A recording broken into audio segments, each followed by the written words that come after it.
All right. So the wildest thing that ever happened to me regarding insurance, when I graduated from college, I accepted a job with the Travelers Insurance Companies.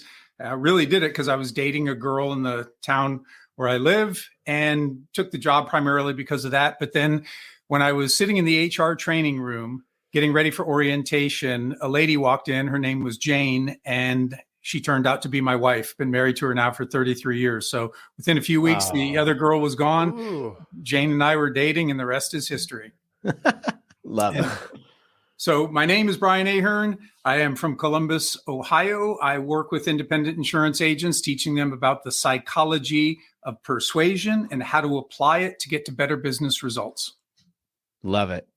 And I'm an insurance dude, and I'm wearing a shirt to prove it. Insurance dudes are on a mission to escape being handcuffed by our agencies. How? By uncovering the secrets to creating a predictable, consistent, and profitable agency sales machine. I am Craig Pretzinger. I am Jason Feldman. We are agents.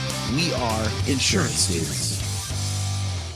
right now, while it's fresh in your mind, check out live.teledudes.com. We took our notes from over 100 interviews with top agents from around the country and made it into a live webcast. Using these strategies led Craig and I to selling more than $10 million in premium in the last 2 years. On this call, you'll receive the exact blueprint to get the same results. Just go to live.teledudes.com to register for this upcoming Tuesday's live call with us. If you jump on this call with us, we're certain 2022 will be an absolutely fantastic year for you. See you there.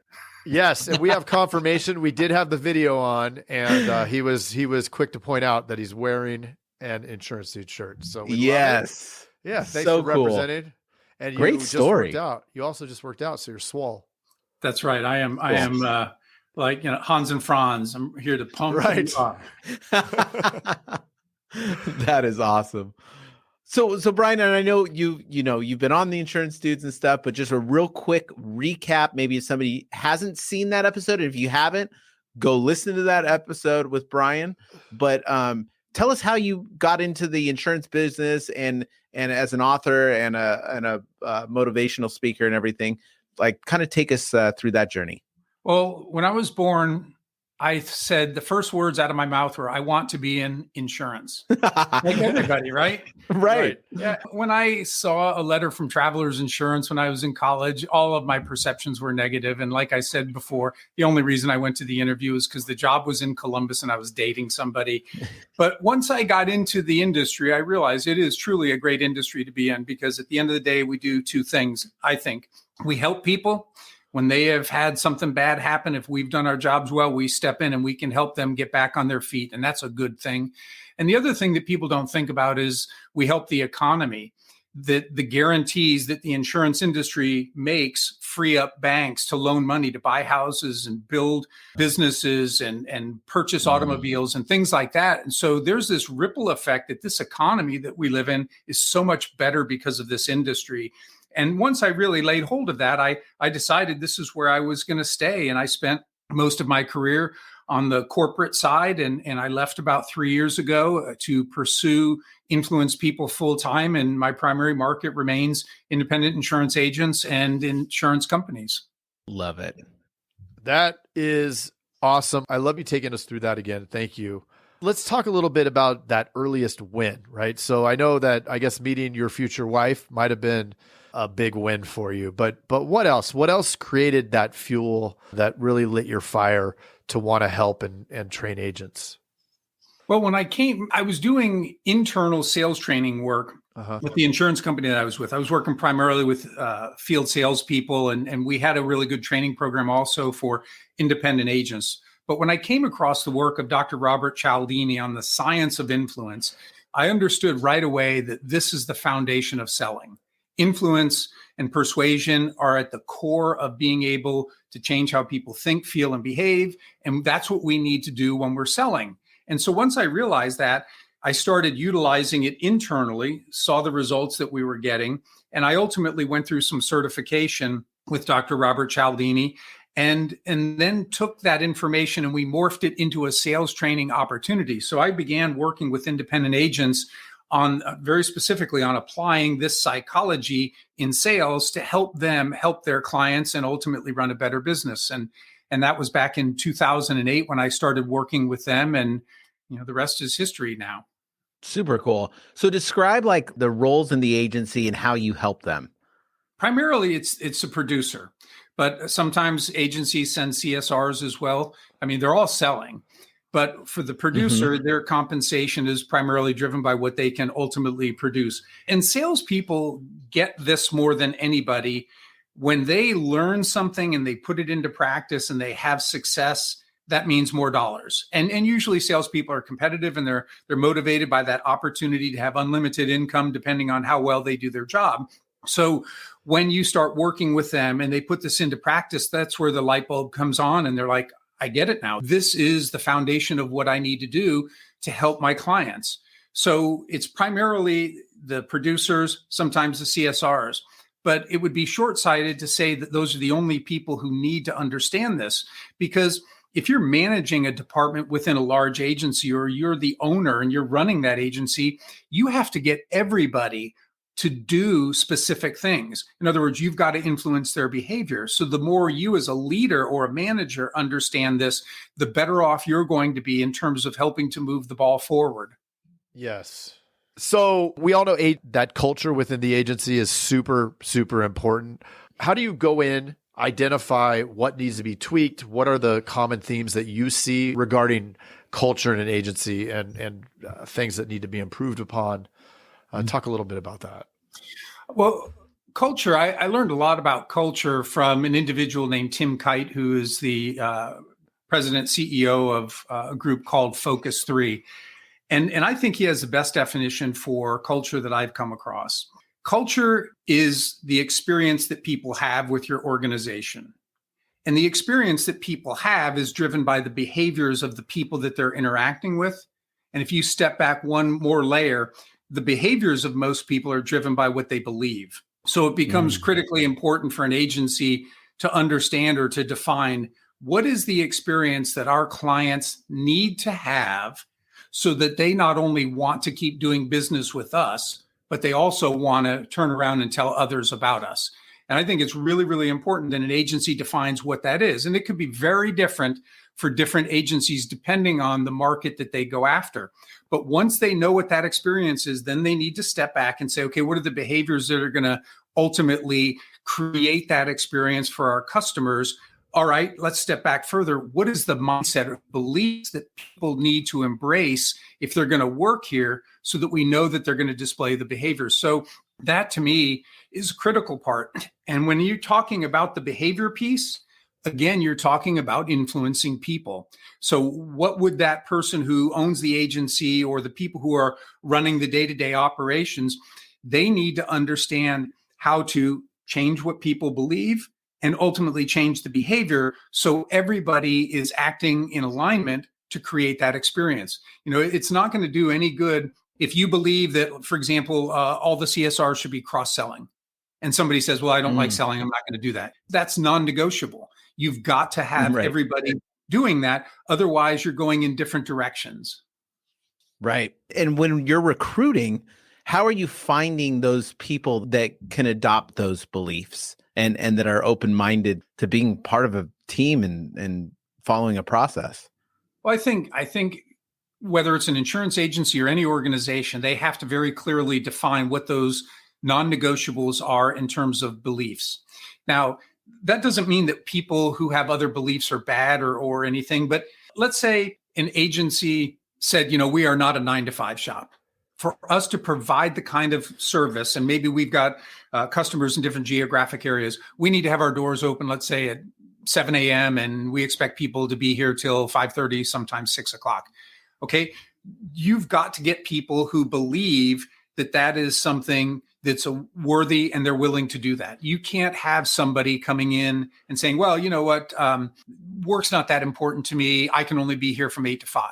That's okay that people might feel that way, but that makes you not a fit for this culture, because we need to have people who who love what they do and don't mind. In fact, they like being here longer because they see the value in what they're doing and helping people. Or another example might be for us to succeed, we need to be a go-to resource. We need to have people who are so well-versed in insurance that we're able to spot and help things with our customers that maybe other agencies miss.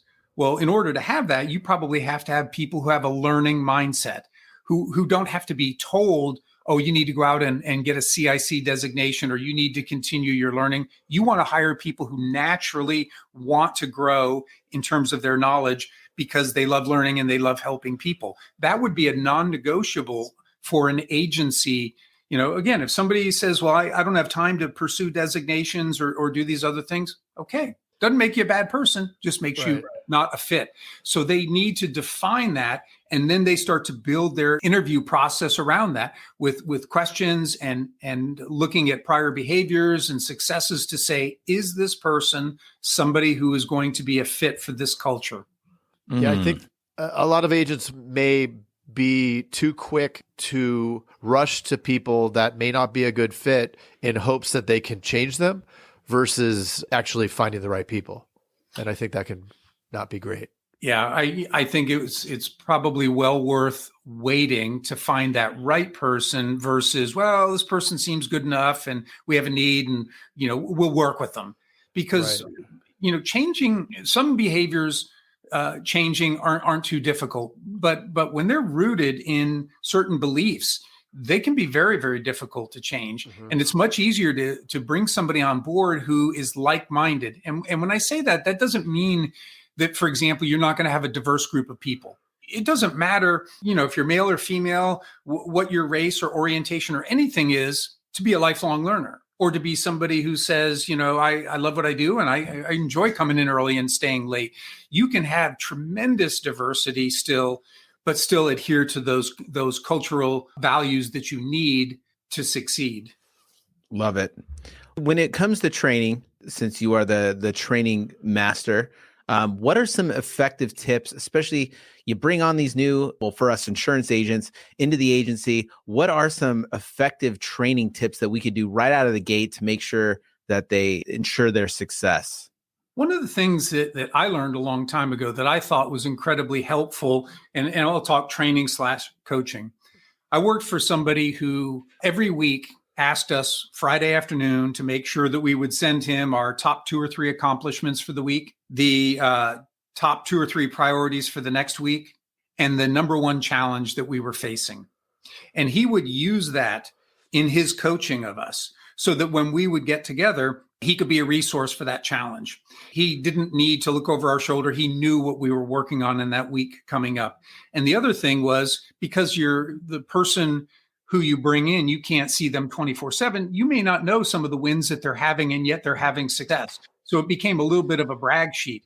And I think that that's a behavior that if more people in management and leadership positions would adopt, they would be able to have way more robust coaching conversations and would really understand that what that person needs from them in order to succeed. That's a great segue into what I'm about to ask, which is, what are you seeing or what kind of recommendations do you have for an agency to really keep their team motivated? Because it can be a grind. Yeah, well, I'm a big believer in goals. And that when I have a goal, I know that I will do whatever with more intensity. I learned this primarily through athletic. When I got out of college, I was a competitive bodybuilder for a number of years. When I stopped doing that, I started running marathons. When I was done with that, I did Taekwondo for many years with my daughter. But every time I did those things, having a goal was a reason to do what I loved with more intensity and passion.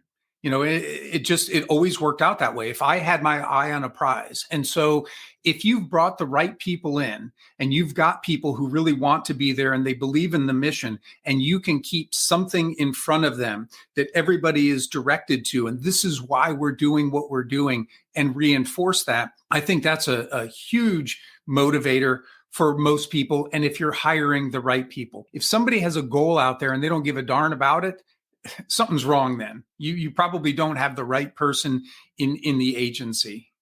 I love that. That is so true. Yeah, there's got to be a reason behind it. It can't be just come into work and have a good day.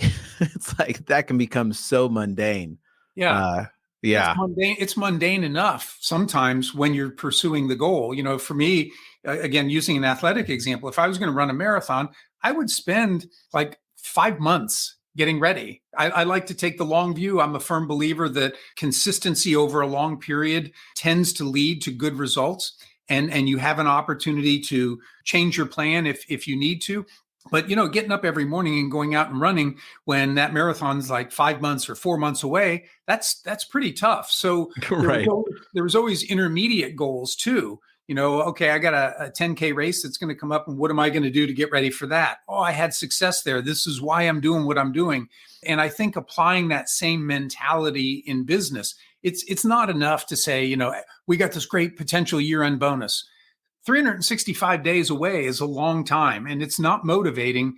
But when you start having some of those shorter milestones and you can see then clearly what the progression is, that becomes a lot more motivating than just hoping for, what's going to happen at the end of the year. Right. Yep. 100%. So when it comes to training agencies and sales teams, there's all different kinds of leads that we do with marketing. There's paid leads, there's referrals. And so there's different sources. Are there any different strategies that you use with different lead sources? Or what would you say about marketing and training as far as sales? To go to the referrals, I always recommend something when I'm in sessions with agents that's a little bit different than what a lot of people grow up doing. A lot of people grow up and they just hand out a business card. That is a total waste of time. Right. And then the other thing that I am dead set against is asking for a referral at the end of the sale. Now, I understand the psychology where somebody might go, well, they're happy and they just placed their business with you and there haven't been any mistakes. So, you are on the honeymoon. You should ask then. And I'm against that. My preference, the way that I would set that up is I might say to you at the close of a sale, Jason, I'd say, Jason, I'm sure that you've probably had an insurance agent or two. Once you've placed their business with them, they've asked you for referrals. And don't worry, I'm not going to do that because I really haven't done anything at this point to truly show you that we can live up to our promise. But I'd like to ask you this. If 9 months from now, you're happy you made the switch, would you be open to talking about referrals? Well, who would say no to that, right? I mean, if you're happy, you've made this switch for whatever your reasons are. And if 9 months or whatever the right time frame is down the road, you're happy, then why wouldn't you be open? And so it's a very soft way too. I'm not saying, I'm just saying, would you be open? And most people would be like, yeah, I'd be open to that. Now it's up to me to go into the agency management system and put on a note that I'm going to reach out to you in 9 months, Jason. So when I reach out and I'm going to call up and I'm going to, do the niceties, we're going to talk about how the family is and everything, but I'm going to ultimately get to, Jason, do you remember when we had the conversation when you moved your insurance to us and I asked if you were happy, would you be open to talking about referrals? It sounds like you're happy. Is that the case? And if you come back and say yes, then I'd say, I know you weren't thinking about referrals today. Can we just find a time next week, maybe 15 minutes on Tuesday or Wednesday afternoon to talk about referrals?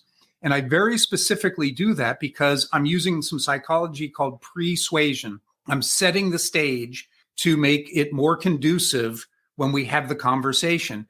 Because once we find that time, Jason, and you hang up the phone, I'm going to shoot you an email that says, hey, thanks for agreeing to talk to me next week about referrals. And the wheels of your mind are starting to turn and you're thinking, who can I refer to Brian? And you might think of that through the course of the weekend. But even if you don't, I'm going to either shoot you an email or a text that morning to say, hey, are we still good for talking about referrals today at 2:30? And all of a sudden the wheels are turning again. And you're thinking, oh yeah, I promised Brian, who can I refer? And I'm going to get more and better quality referrals when I have that conversation that afternoon than I would have if I just tried to pick your brain at the close of a sale. I love that. And I love the concept of persuasion, kind of setting the stage. How can we do something like that? I mean, a lot of us get, like in our agency, we do transfers. So we have a telemarketing team that gives us transfers. And our motto is, even if they say no, if they're on the phone, transfer it over. So the stage really isn't set. Do you have any kind of tactics that we could use to kind of like, we take this ultra cold lead that's not interested and kind of do some persuasion techniques before we get into the quoting process? First of all, let me say there's no magic wand to this. And if I'm working with somebody, you really want to start having an in-depth conversation about what would be the optimal mindset that person would say yes to the next step. Right. So, and once you identify that, then you step back and say, what could I do to potentially put somebody into that mindset? And there's all kinds of things that we talk about: sights, sounds, surroundings. These are all triggers. If we are in a certain place, then it might lead to certain thoughts and certain behaviors. Now, I know you said you have people on the phone, so you're probably really going to have to rely on what specific words might I be able to use that could create that person's mindset or move them closer to the mindset, so that when you make that next ask or the transfer, whatever it is, they're more open to that. That's the thought process that you need to have. Let me give you a tangible example that we use in some of the training. There was a grocery store where people would walk into the grocery store. And let's say you come walking in, Craig, and somebody like me greets you and I say, "Hi, I work for a marketing firm and we represent ABC Company. They've come out with a new type of pop and we're asking customers, if you're willing to give us your email address, we will send you an email with coupons for free samples. Would you be willing to share your email?" And in that straight up ask, 33% of people said sure. At a different time, 76%, so 2.5 times more, said yes to the same request. And the difference was a persuasive opening. At that other time, when you'd walk in, the person might say, "Excuse me, do you consider yourself to be adventurous? The kind of person who likes to try new things?"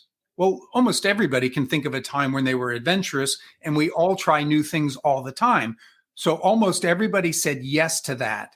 And that's when they stepped in and said, "I work for a marketing firm. We represent ABC Company, yada, yada, yada."